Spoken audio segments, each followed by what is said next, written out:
Okay, so now I've set this up the right way. I recommend you wear some safety glasses because sometimes this will just be spinning around, and like due to like its frequency, it'll start oscillating. Like the radius it'll start oscillating at will increase, so you just want to have some eye protection just in case.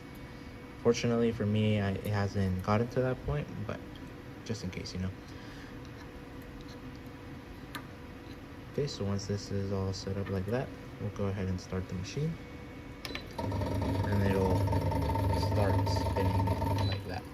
Usually you want to make sure to eliminate any gap in between. So here, for example, the gap between this wall and the first wire.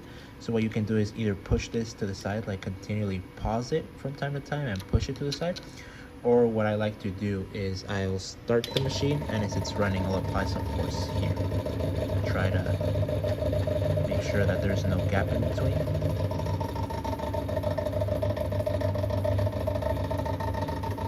And as you can see right now, this is pretty much in the same position that the wire is currently at, so it's almost straight.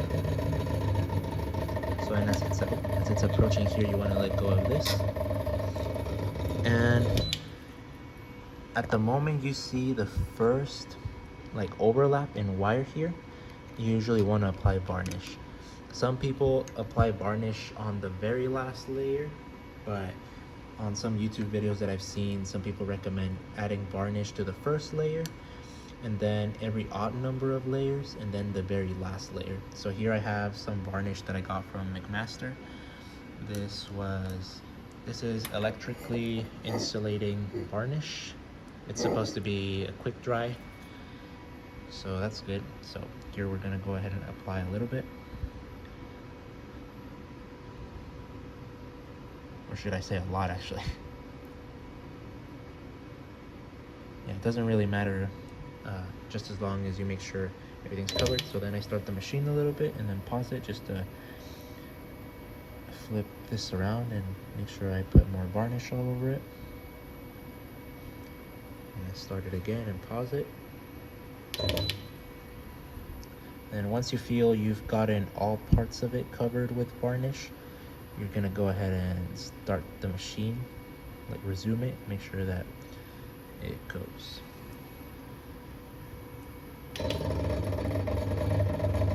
And I should mention, sometimes it kind of depends when you're playing around with the settings. If you get it right the first time, you won't have this problem, but odds are you won't get it right the first time.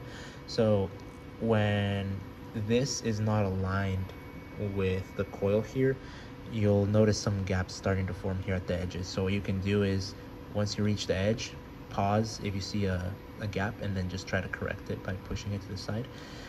That will work. However, I should mention that it might mess up future layers, as the more layers you get, the harder it will become to correct, especially when you're using a large gauge, so like a small diameter wire.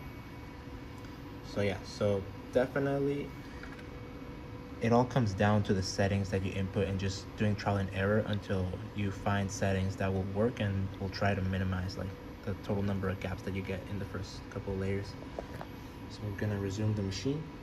So here you can see there's not really any gaps. For these settings that I have, gaps won't start to form until like after the 5th layer, which is not ideal, but it's the best I can do right now, so I thought I'd showcase it. So here we're about to reach the 2nd concentric layer.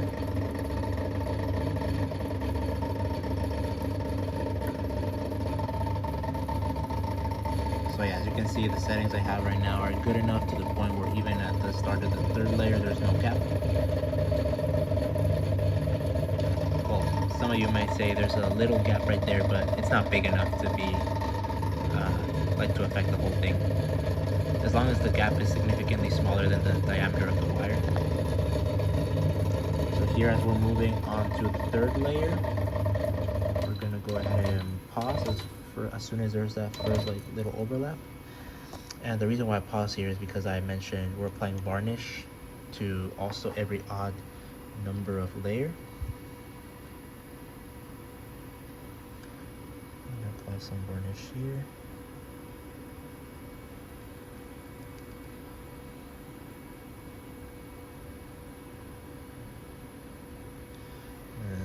Rotate it.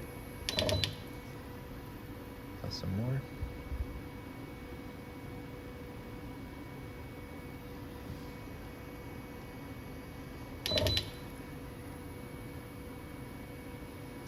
I think that should be good. Okay, so then we'll resume it. And we'll see here we actually have a little small gap. I don't know if it's really visible, but I can very easily correct it. Start going like this a little bit. Either pushing it to the side like this or like this, but I'd advise against this method because sometimes you just bend the wire and not really push it. Okay. So we still have more gaps. Sometimes if you have gaps, you can use the same method as with the first layer. You can start this and put this here while applying force to try to reduce any upcoming gaps. But here you can see that we have a gap, so I'm going to pause it. And I'm going to try to remove that. It's tougher to do this with bigger gauges because the wire is just so thin that any force that you apply to it will usually just bend it instead of like correcting the gaps. Yeah, see? So for example, right there, it bent. So whenever this happens, sometimes I just pull on this a bit until I go back, and it becomes easier to get rid of the little gap there.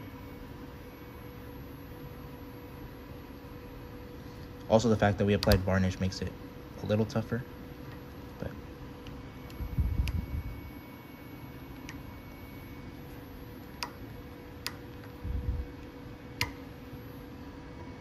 okay. Oh, actually, also one of the reasons why I'm starting to see there might be a gap occurring, because maybe this is slightly tilted to the right. So if this wire is tilted to the right, that means it's trying to pull on this wire. Instead of pulling it in that direction, it's pulling it in this direction. So it's increasing the likelihood of there being a gap. So fortunately, we can always change that setting during, like, while the machine is running. So right now, while it's paused, we'll go to edit, enter. We'll go to the pitch, which is the setting I usually change. And here we want to decrease the pitch because we're suspecting that this might be going faster. So for now, let's do 0.36. Hit edit, to exit out of the editing features, and we'll go ahead and start it again. And it'll take a little bit to correct just because right now it might be further to the front, I guess you could say. But now that we've changed the setting for the pitch, it'll slowly start falling back.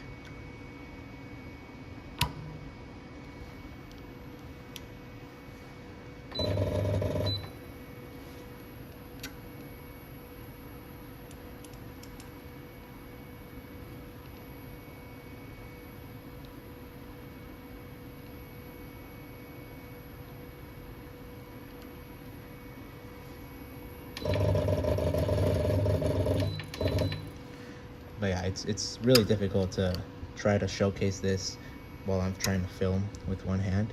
So maybe I'll 3D print like a little stand for my phone so that it can be held in place, and then I'll make a full video showcasing the full method. But I think this should be good enough to at least get people started on using this machine.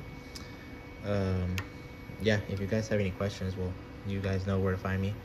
So yeah, I think I'm gonna pause the video here. And if you guys have any questions, or if you guys would like me to record other parts of making coils, then yeah, just let me know and I'll work on that. But yeah, I hope this video was helpful, and yeah, I'll see you guys later. Thank you.